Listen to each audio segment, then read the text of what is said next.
Pendant plus de 60 ans, la France entière l'a regardée grandir sous les projecteurs. Elle était la petite fiancée des Français aux couettes innocentes, la reine du disco qui faisait danser le monde entier, l'idole absolue aux 85 millions de disques vendus. Mais derrière les paillettes aveuglantes, les costumes à strass et les sourires de façade qu'elle offrait généreusement aux caméras, Sheila vivait un enfer silencieux que personne ne pouvait imaginer.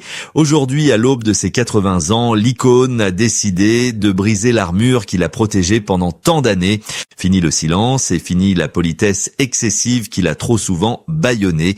La petite fille de Français moyen a laissé place à une louve blessée, une survivante qui est enfin prête à regarder son passé en face et à régler ses comptes avec une honnêteté brutale. Ce n'est pas seulement l'histoire d'une star de la chanson, c'est l'histoire d'une vengeance froide contre un destin manipulé par des mains invisibles. Dans une démarche bouleversante, Sheila pointe aujourd'hui du doigt ceux qui ont transformé son conte de fées en une tragédie intime. Elle ne parle plus de pardon ni d'oubli, elle évoque 3 ombres précises. 3 figures qui ont marqué sa vie au fer rouge et qu'elle ne pourra sans doute jamais pardonner. Comment une icône adorée par tout un peuple a-t-elle pu être autant méprisée et exploité dans l'intimité de sa vie privée? Qui sont ces gens qui ont volé sa jeunesse, qui ont nié sa féminité devant la France entière et qui ont finalement contribué à lui arracher la chair de sa chair? Imaginez un instant ce qu'elle a dû endurer, être la femme la plus célèbre de France, mais devoir prouver au monde entier, avec des preuves humiliantes, que vous n'êtes pas un homme. Imaginez travailler jusqu'à l'épuisement total pour découvrir un jour que votre immense fortune a été siphonnée par celui en qui vous aviez placé une confiance aveugle. Et pire encore, imaginez la douleur d'une mère qui doit affronter les vautours qui tournent autour de la mémoire de son fils unique tragiquement disparu. Elle a survécu aux rumeurs les plus folles, aux trahisons les plus viles et au deuil le plus insupportable qu'une mère puisse connaître. Mais aujourd'hui, le temps de la résilience silencieuse est passé. C'est l'heure de la vérité.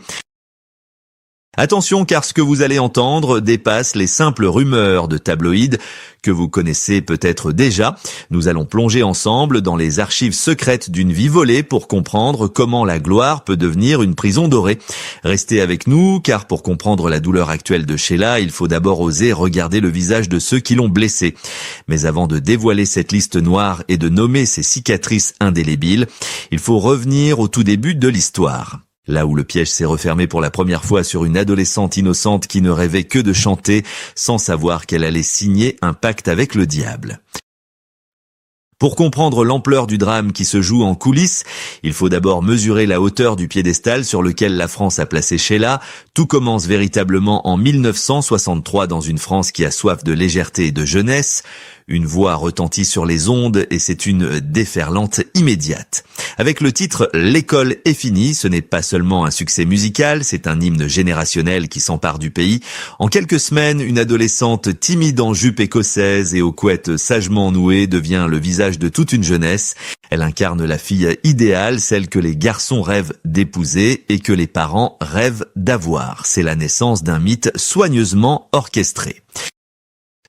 Sous la houlette de son producteur Claude Carrère, qui se comporte alors comme un véritable Pygmalion, Sheila devient bien plus qu'une chanteuse. Elle est une marque, une industrie à elle seule. Tout ce qu'elle touche se transforme en or. Des boutiques de vêtements à son nom fleurissent partout dans l'Hexagone.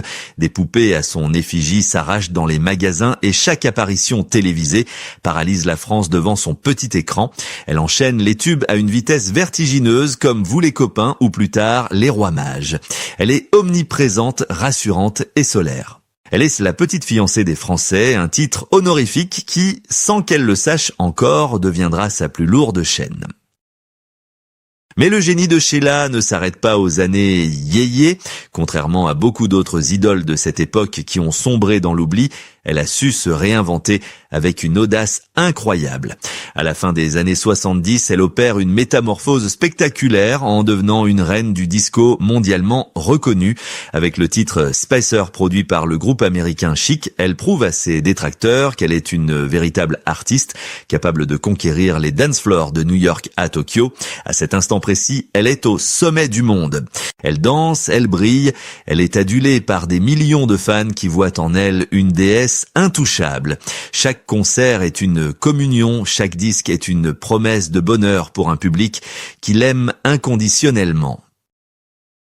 Pourtant, derrière ce succès phénoménal et ces chiffres de vente qui donnent le tournis, se cache une réalité beaucoup moins féerique. Cette image de perfection, cette innocence éternelle qu'elle projette n'est pas seulement le fruit du hasard, c'est une construction rigide, un rôle qu'on lui a imposé et dont elle ne doit jamais sortir. Le public voit une star comblée, mais il ne voit pas les ficelles qui dirigent chacun de ses mouvements. Alors que les projecteurs l'aveuglent, elle ne réalise pas encore que sa réussite profite surtout à d'autres. Elle chante la liberté et l'amour, mais en réalité, elle est en train de devenir la prisonnière la plus célèbre de France. Pendant que la France danse sur ses rythmes endiablés, un piège doré est en train de se refermer doucement sur elle. Le système qui l'a créé est aussi celui qui commence à l'étouffer. Elle est la poupée de son, la poupée d'or, mais est-elle encore maîtresse de son destin?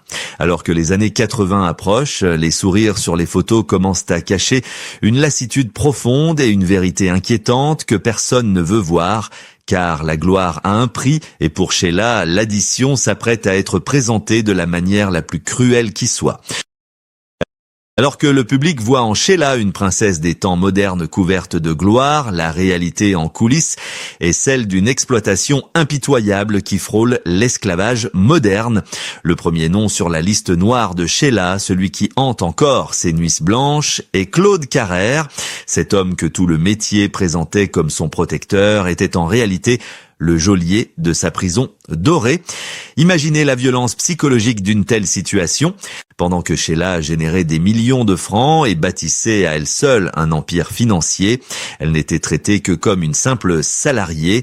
Elle recevait une mensualité fixe, dérisoire par rapport aux montagnes d'or qu'elle rapportait, tandis que son producteur s'achetait des châteaux et menait grand train sur son dos. On lui avait volé sa voix, mais on était aussi en train de lui voler son avenir. Mais l'argent n'est pas la seule chose qu'on lui a prise, on lui a volé son identité.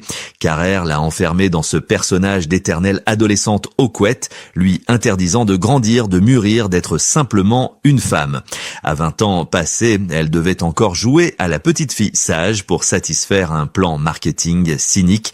Elle était un produit, une marque déposée, dépossédée de son libre arbitre. Chaque contrat qu'elle signait sans le lire, par confiance aveugle, resserrait un peu plus les barreaux de sa cage. Elle travaillait sans relâche, sans vacances, isolée de sa famille et de ses amis, coupée du monde réel pour mieux être contrôlée. C'était une machine à tubes que l'on ne devait jamais éteindre. Et comme si cette exploitation ne suffisait pas, le destin allait frapper encore plus fort avec une cruauté inouïe. C'est ici qu'entre en scène la deuxième ombre, celle de la presse à scandale et d'une rumeur qui restera comme l'une des plus grandes infamies de l'histoire du show business français. Un jour, les kiosques de France sont inondés par une dévastatrice affirmant que Sheila est un homme. Cette rumeur, lancée par Gérard de Villiers pour vendre du papier, va détruire l'intimité de la jeune femme avec une violence inouïe. Ce n'était pas juste un ragot, c'était une négation totale de son être. On a disséqué son corps, analysé ses gestes, scruté son visage à la loupe pour y trouver des traces de masculinité.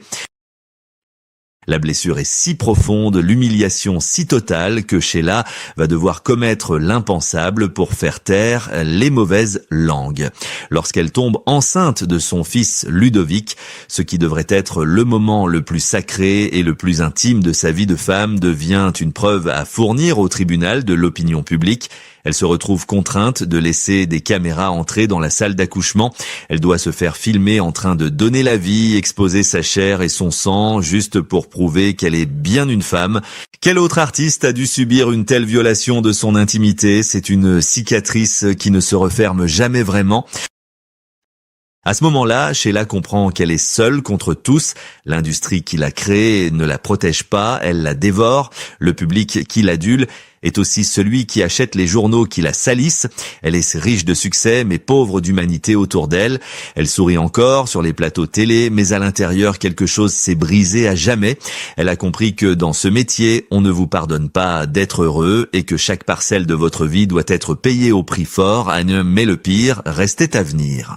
Car si l'argent et la réputation peuvent se reconstruire, il est des pertes dont on ne se relève jamais. Le destin s'apprêtait à frapper là où ça fait le plus mal en s'attaquant à la seule chose qui lui restait de pur, son fils.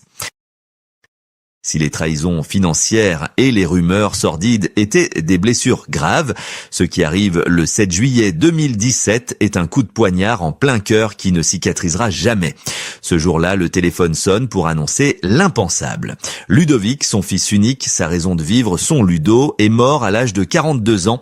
Pour une mère, c'est l'effondrement total, c'est l'ordre naturel des choses qui se brise violemment. Sheila, l'idole qui a tout traversé, se retrouve soudainement nue face à la plus grande douleur qu'un être humain puisse ressentir. Une partie d'elle-même s'éteint brutalement avec lui, elle n'est plus la star, elle est juste une maman qui pleure son enfant perdu dans les ténèbres. Mais même dans le deuil, le monde ne lui accorde aucun répit. Au lieu de respecter son silence et ses larmes, une partie de la presse et de l'opinion publique se déchaîne avec une cruauté sans nom. On ne plaint pas la mère, on juge la star. Les vautours médiatiques ressortent les vieux dossiers accusant Sheila d'avoir été une mère absente, d'avoir sacrifié son fils sur l'autel de sa carrière.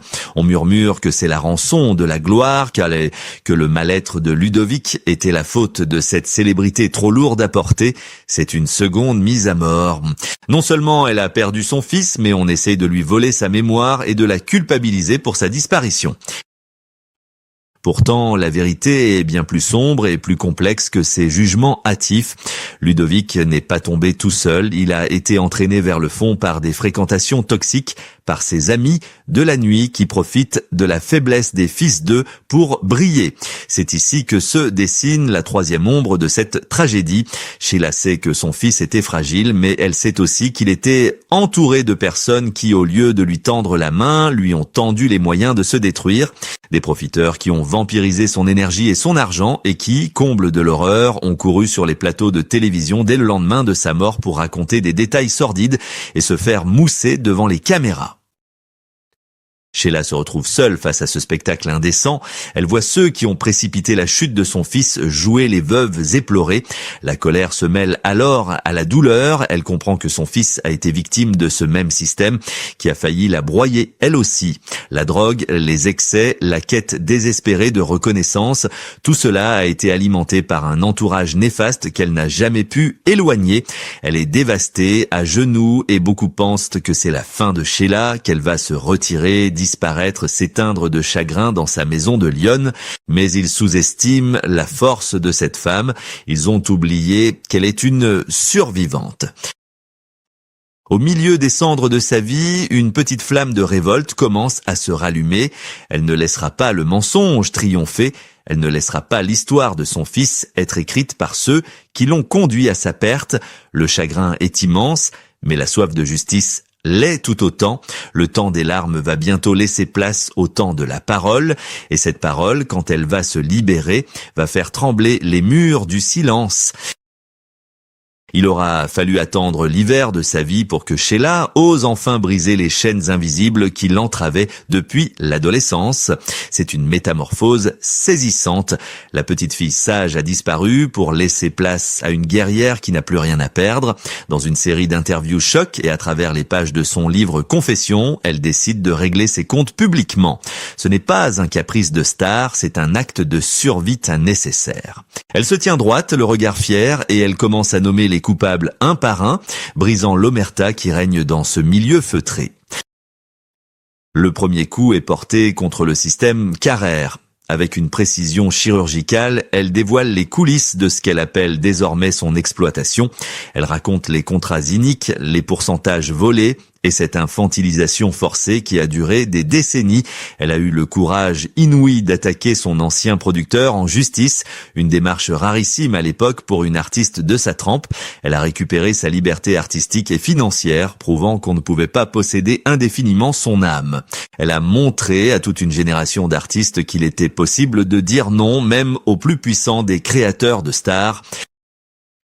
Puis elle s'attaque à la rumeur qui a pourri son existence. Elle ne se justifie plus, elle contre-attaque. Elle dénonce la misogynie crasse de cette presse qui a voulu la déshumaniser. En parlant ouvertement de cette blessure, elle reprend le pouvoir sur son corps et sur son histoire.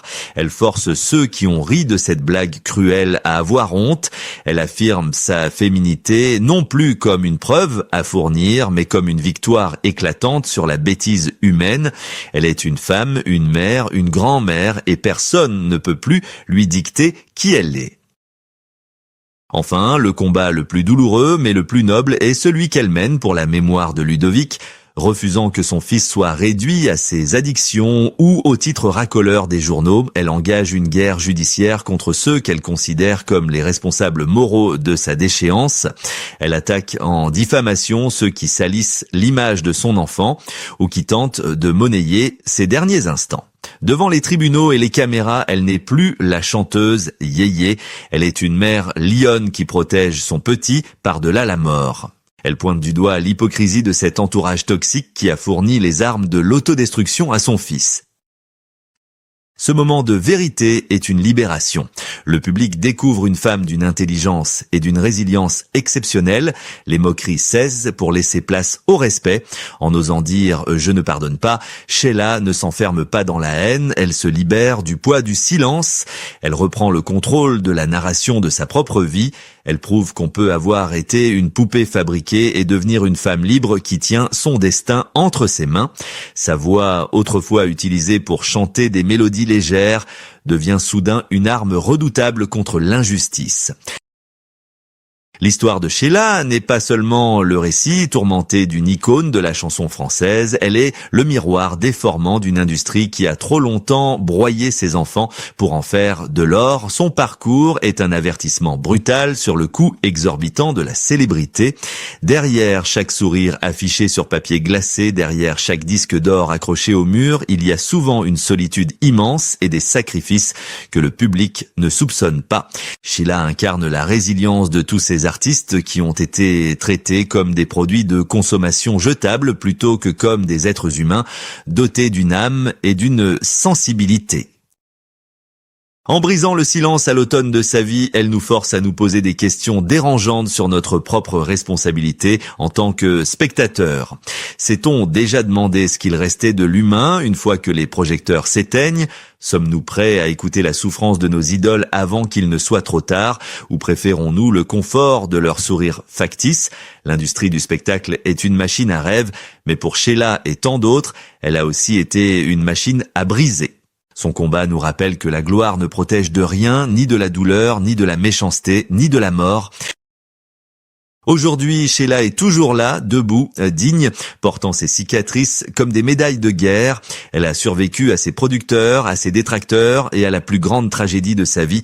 Elle continue de chanter, non plus pour plaire à un système, mais pour célébrer la vie qui persiste malgré tout. Son héritage ne réside pas seulement dans ses chansons populaires, mais dans cette incroyable force de caractère qui lui a permis de reprendre la plume de sa propre légende. Elle nous laisse avec une leçon universelle. Il n'est jamais trop tard pour reprendre le contrôle de son destin et pour dire la vérité, même si cette vérité dérange. Comme elle le laisse entendre elle-même, elle ne cherche pas la pitié du monde, elle cherche juste à ce que son histoire soit enfin racontée avec sa propre voix. Le rideau tombe sur une vie de tumulte, mais la voix de Sheila, elle, ne se taira plus jamais. Elle résonne désormais comme un cri de liberté pour tous ceux qu'on a voulu faire taire.